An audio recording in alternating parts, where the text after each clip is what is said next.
Hello and a very warm welcome to a brand new edition of World Panorama on Rajya Sabha Television. I'm your host Frank Pereira. The next half an hour will bring you a roundup of the significant events to have happened around the world this week. But first, a look at the headlines. Clinton-Sanders neck and neck, Trump not invincible. That's what Iowa said after the first caucus as the US gets into primaries mode ahead of US presidential elections. Stage shifts to New Hampshire for the second of the primaries. UN-backed Syria peace talks in Geneva are on pause mode, slated to be revived later this month. But strong differences persist as opposing factions and world players in the Syrian war theatre trade charges. Myanmar on democracy road, a popularly elected parliament is holding its landmark first sitting. MPs of Aung San Suu Kyi's National League for Democracy, state that has a strong majority, are set to elect a president. And the UN declares a global health emergency against the Zika virus that's shown signs of spreading rapidly in Central and South America. Nations prescribe a plethora of checks and precautions amid hectic searches for a vaccine.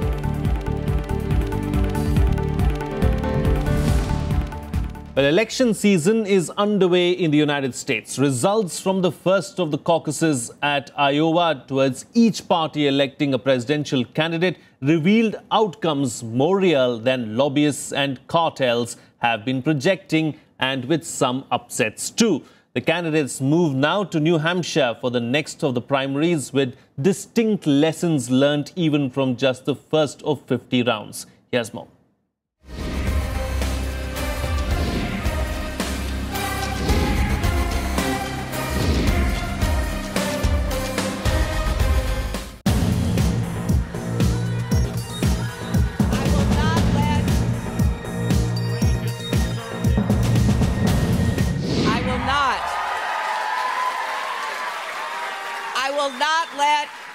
Their divisiveness, their efforts to rip away the progress that we've made, be successful, because we can't afford that. So as I stand here tonight, breathing a big sigh of relief, thank you, Iowa. What Iowa has begun tonight is a political revolution. Tonight is a victory for courageous conservatives. We finished second, and I want to tell you something. I'm just honored. I'm really honored. They can all put up a brave face, at least for now. Round one, Iowa, often considered the most crucial of them all, is done and dusted, giving out reflections, if not leads, for the future. In the Republican camp, Ted Cruz, Cruz's past considered heavyweight Donald Trump. Cruz gets 27.6% of the vote and wins 8 delegates. Trump is behind by over 3%, not to miss Marco Rubio, who has emerged as a name to reckon with. For the Democrats, Hillary Clinton at 49.8% of the vote has got some serious competition from Bernie Sanders, just 0.2% behind. To think he'd almost been written off for the candidacy. The race shifts now to New Hampshire, the second of the primaries to be held on the 9th of February. Even after one round, the fight has been pared down, with Republican hopefuls Rand Paul and Mike Huckabee pulling out. It's now a three-way race there. Democrat Martin O'Malley too has thrown in the towel, so it's between Sanders and Clinton.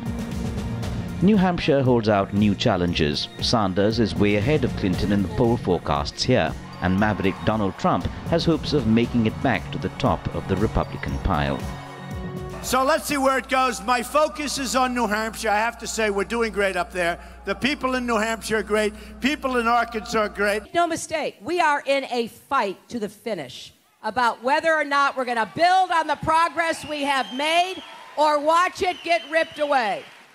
And New Hampshire is going to have to decide who can go toe-to-toe with the Republicans to make sure they don't wreck us again. Post the Iowa Caucus, watchers and analysts get their first say based on actual numbers about providing a feel for what themes are likely to move the US electorate and grounding candidates in electoral reality. We had asked from the very beginning, is Donald Trump going to be able to convert these massive crowds of enthusiastic backers, probably dazzled by his celebrity status, into real votes? And now we have the answer. The truth is he got tens of thousands of votes, and that's a lot more than anybody thought he could possibly get in Iowa. The state-by-state voting over the next few months will culminate in conventions in July, at which the two parties will confirm their presidential candidate choice. It'll be high-voltage campaigning between July and November for a 4-year term at the White House. The caravan is in motion. Bureau Report, Rajya Sabha Television. Well, joining me for a chat this week to talk about this is Mr. K.P. Nayar, consulting editor of the Telegraph. Welcome, Mr. Nayar. Is this a trend that we are going to see going forward? Do you think that, Iowa is something that is going to be replicated in some of the other states in the United States?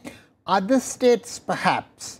But the next primary, in fact, the first of the primaries, Iowa was a caucus, the first of the primaries is in New Hampshire on Tuesday. And it is my understanding that New Hampshire will be a lot more drama than reality.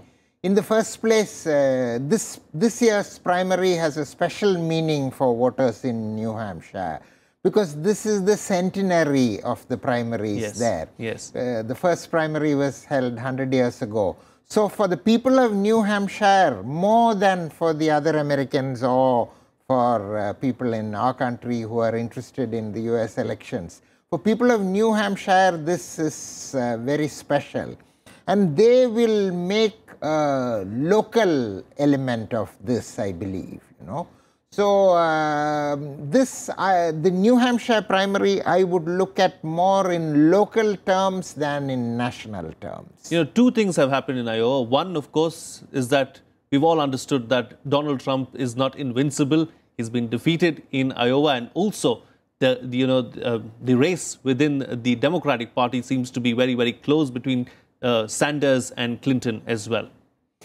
Actually, in my calculation, the real winner in Iowa is Marco Rubio. For one thing, Marco Rubio is being supported by the Republican Party establishment, who... the capital is behind him. Yeah, they hate Cruz, the Republican establishment. And of course, for them, Trump is an outsider.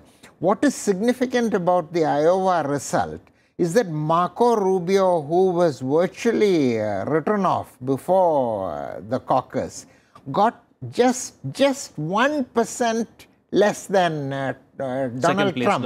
Yes. Donald Trump, who was the front runner, 23 and 24. So for somebody who was out in the cold to come close to the presumed front runner with 1% less is very, very significant. And going ahead, I don't think Rubio will do all that well in New Hampshire. But the other primaries, which are coming up, South Carolina and elsewhere, I think gradually he will build up his support base, and eventually I think the party establishment will coalesce around him.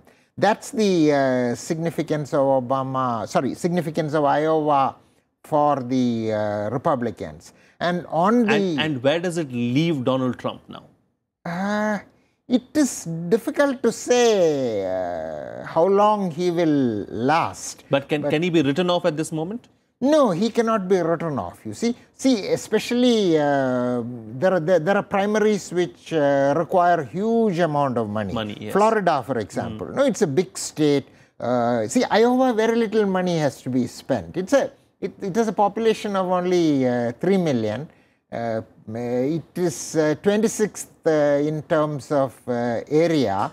So, and the caucuses are different from primaries. So, Iowa doesn't require much money. But for a state like Florida, for example, there's a diverse population. It requires huge funding, radio advertisements, television advertisements, newspapers, big events. Donald Trump has money. He has his own money. That's why we are going to see the clout of Donald Trump. Yes. For example, on Friday night, he said in a speech that when I travel to New Hampshire, I spend my money and come. He travels in his own aircraft, right? So he said, I spend my money and come. I am not spending your money, you know. So you will see his money power in states like Florida. And that's why I don't write him off. And American elections are ultimately about money. Indeed, indeed. American elections are about money. And that's one thing that Clinton has ensured that she has and is ensured that, you know, her party, or rather her candidature, is running like a well-oiled machine, and, you know, everyone's supporting her as well. But are the Democrats going to see a two-horse race? Can we write off people like O'Malley and some of the others? Martin O'Malley has already withdrawn from the contest, you know, which is a pity because he's a good man. You know, when I lived in Maryland, he was my governor. You know, he's a very good man and he ran Maryland very well. It's a pity that he had to withdraw. So essentially now it's just two people, you know? But not in New Hampshire. Huh? New Hampshire has this, you know, as I said, New Hampshire is a drama. So see, all these primaries are not, there's no federal rule for these. These are all run by the state state rules. Yes. So in New Hampshire, you need to spend only $1,000 in order to be a candidate. You can, with $1,000, you can register as a candidate. And if you don't have $1,000, you can get, I think, 10,000 signatures or voters, and you are a candidate. As a result, in the New Hampshire primary, would you believe it? On the Republican side, there are 58 candidates. And on the Democratic side, there are 28 candidates at the last count, you know. So there are many other candidates here, but eventually I think all the people who matter are only Clinton and Sanders. So would you say that Clinton is the front runner as of now? Difficult to say, you know, because there is so much anger against the present establishment, you know, especially about Obama. And it would be very difficult for Hillary Clinton to dissociate herself from Obama, although she is trying her best to do it. Because she was Secretary of State. Bill Clinton was the one who, in a way, got Obama elected, because he is the biggest, most skillful tactician, political strategist in the US today. So, as I said, there is a lot of anger against Obama. And the votes that go for Bernie Sanders, a substantial number of those votes are not votes for Sanders. They are votes against Hillary Clinton and the establishment. So we have to see. And then again, in terms of money, Sanders is getting small contributions. You know, the bulk of he's a socialist. Indeed. So corporations are not going to support him. His contributions are essentially $5, $10 from ordinary people. Interesting, and we'll have to wait and see what really happens in the days to come. We'll know exactly which way the US polls are headed. Thank you so much, Mr. Nayar, for joining us on the program and putting things into perspective for us. Thank you. And on that note, of course, we'll slip into a short break here. Still to come, Boko Haram terrorists continue to wreak havoc in villages in Maiduguri and other parts of Nigeria. We'll have more on that on the other side of the short break. Stay tuned. We'll be right back.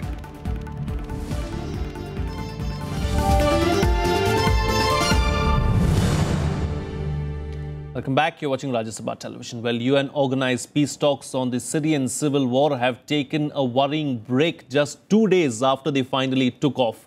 As United Nations announced what it called a temporary pause, Syrian government and opposition factions began trading barbs with global powers who have made Syria their theatre of war, taking forward the blame game. Unfortunately for Syrians, the fighting rages thick as ever. Here's a report.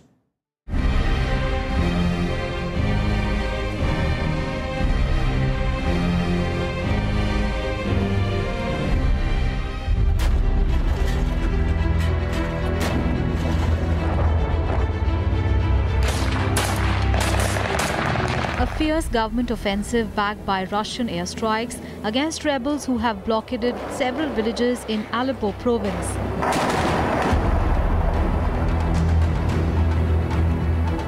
Possibilities of a massive blow to the insurgents since they captured the region nearly 4 years back.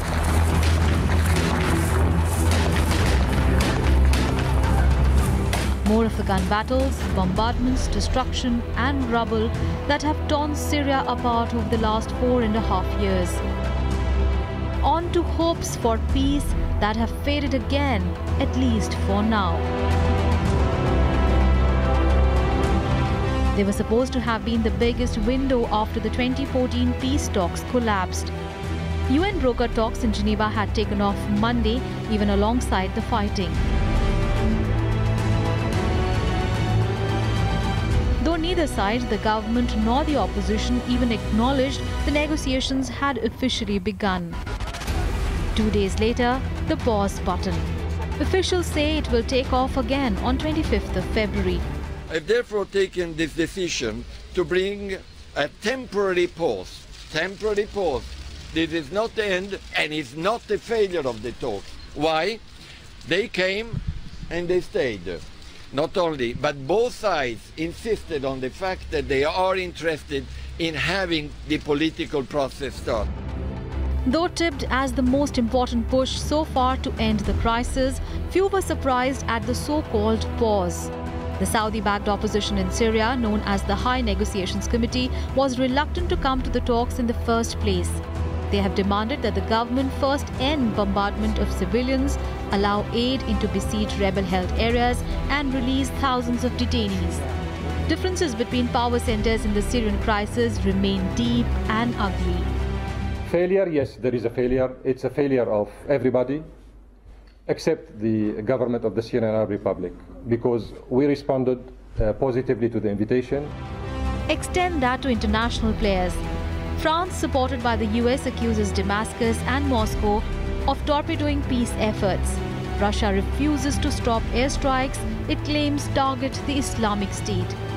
The US says peace talks are a sham, saying Syria is hell-bent on military solution rather than a political one. Today, we continue to see more Russian airstrikes in and around Aleppo. Strikes not aimed at Daesh, but rather almost exclusively on the opposition. Strikes which, again, have led to reports of civilian casualties, increased displacement of Syrian citizens, and the possible obstruction of humanitarian assistance routes. Perhaps the only silver lining, the Supporting Syria and the Region conference held in London this week. The UK, Kuwait, Germany, Norway and UN hosted the event.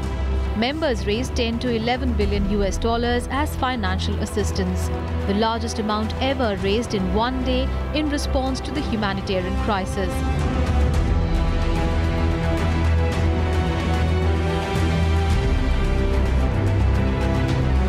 The London conference also laid out the need for education, employment and economic development of the country. Aid has finally begun trickling into parts of Syria ravaged by the conflict as a long-term humanitarian crisis stares. But the road is frightfully uphill yet, with few signals of things getting better soon. Bureau Report, Rajya Sabha TV. Well, in other news now, Myanmar entered a new political era this week. The country's new parliament met through the last week after the landmark election of a massive democratic majority government in November. Hundreds of lawmakers of Aung San Suu Kyi's National League for Democracy, dressed in pastel orange, were sworn in. The NLD has won 80% of the seats in the House, more than enough to form the country's first democratically elected government since the military took power in 1962.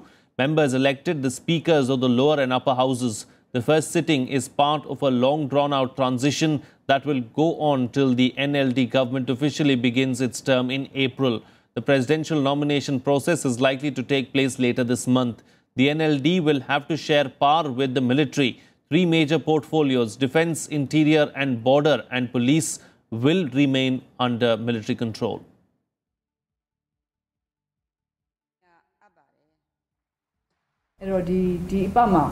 We are the majority party, but if they want to propose a rival candidate, they are allowed to. I'm not talking about winning or losing the proposal. They can propose rival ones, showing their dislikes towards the candidates proposed by the NLD. Thanks to the military lawmakers for cooperation without going against us. I think our people will be happy about this too. Well, here are some other big stories that made headlines across the world this week in our next segment, Globe Watch.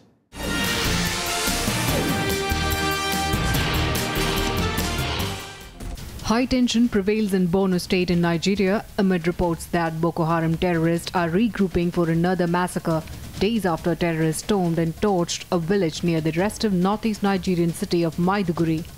It was the third deadly attack to hit the area in 4 days after suicide bombers killed at least 24 people in 2 separate attacks on towns to the south. Boko Haram has killed 17,000 people and forced more than 2.6 million others to flee their homes since 2009.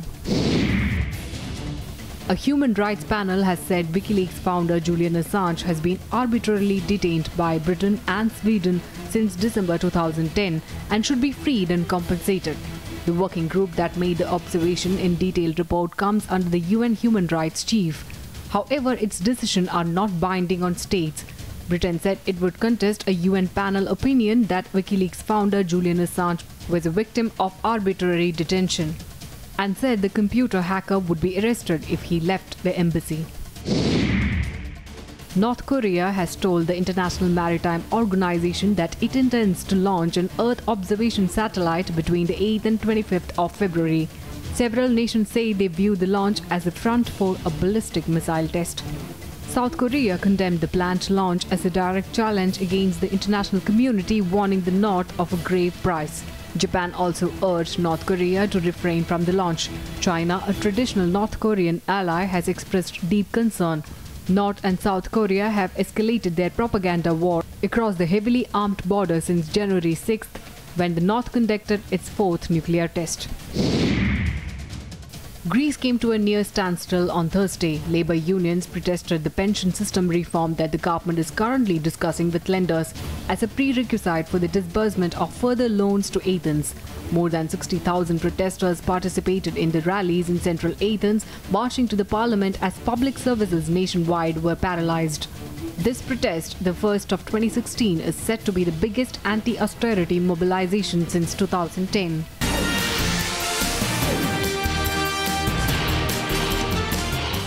Moving on now, after Ebola, SARS and dengue, the Zika virus is the latest to create medical tremors. The World Health Organization declared the Zika virus a global public health emergency this week. Doctors termed the infection, which may be linked to babies being born with underdeveloped brains, as a pandemic in progress. There's special concern in one of the worst hit countries, Brazil, which is to host the Summer Olympics in August. Here's more.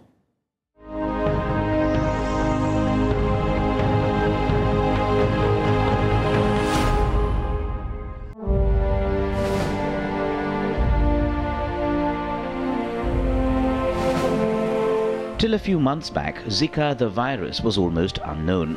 Now across the Americas, it's a wave of panic on its spread and impact. With strong focus on public health campaigns distributing repellents, awareness drives on dangers to pregnant women, and fumigation and sanitation measures to clear the mosquito that carries it. Though it dates back to the 1940s, the Zika virus first entered the limelight in May this year when it was reported in Brazil. Since then, it has spread northwards to Central America, Mexico and the Caribbean, and adjoining nations Bolivia, Colombia, Ecuador and others have been hit hard. The WHO has launched a global response unit to fight the virus. Brazil has the highest number of confirmed cases so far, above 400, but more than 4,000 cases have been reported since January, and almost 3,500 of those are still being investigated. The recent cluster of microcephaly and other neurological abnormalities reported in Latin America, following a similar cluster of French Polynesia in 2014, constitutes a public health emergency of international concern. Tests so far indicate that the Zika virus is carried by the Aedes mosquito, the same one that carries dengue, though sexual transmission is also not ruled out. Symptoms include mild fever, joint pain and sore eyes, but the biggest concern is the impact it could have on babies developing in the womb and a surge in microcephaly or small head size at birth. A rare nervous system disorder, Guillain-Barré syndrome, is also attached to it. Pregnant women have been advised not to travel to affected countries. Doctors say large lacunae persist in understanding the virus, its effects and ways to fight it. There might be an element of immunity that is existent in the African population, but is it the same strain of the Zika virus from the 1940s, or is it a new strain? Is it even the Zika virus that's causing the microcephaly or not? So I think there's a lot of lack of information. We have more questions than we have answers. The so-called pathological outbreak in Brazil comes amid hectic preparations for the Summer Olympics in Rio de Janeiro in August. The IOC president expressed confidence, however, that the Games would not be directly hit. Well, first of all, we welcome this decision by the World Health Organization because it allows to raise even more awareness and to provide even more resources to fight the virus. And we are in close contact with the World Health Organization. You see also that so far there is no travel ban. They're being pronounced by the World Health Organization. You also have to see that the Olympic Games will take in winter time, which is not the preferred breeding time of the mosquitoes. The WHO warns of the virus traveling to African and Asian countries and rapid spread there due to conducive climatic conditions. Zika carries with it echoes of the dengue threat, and worse. Developing a vaccine is one thing, working out measures to prevent it setting in is the immediate challenge. Bureau Report, Rajya Sabha Television. And finally, the famed Rio Carnival got underway in the Brazilian capital on Friday. 5 days of music, dancing and glittering costumes and nearly 2 million people attending to make it the biggest street party of its kind in the world. I'll leave you today with glimpses of the extravaganza. See you again next time.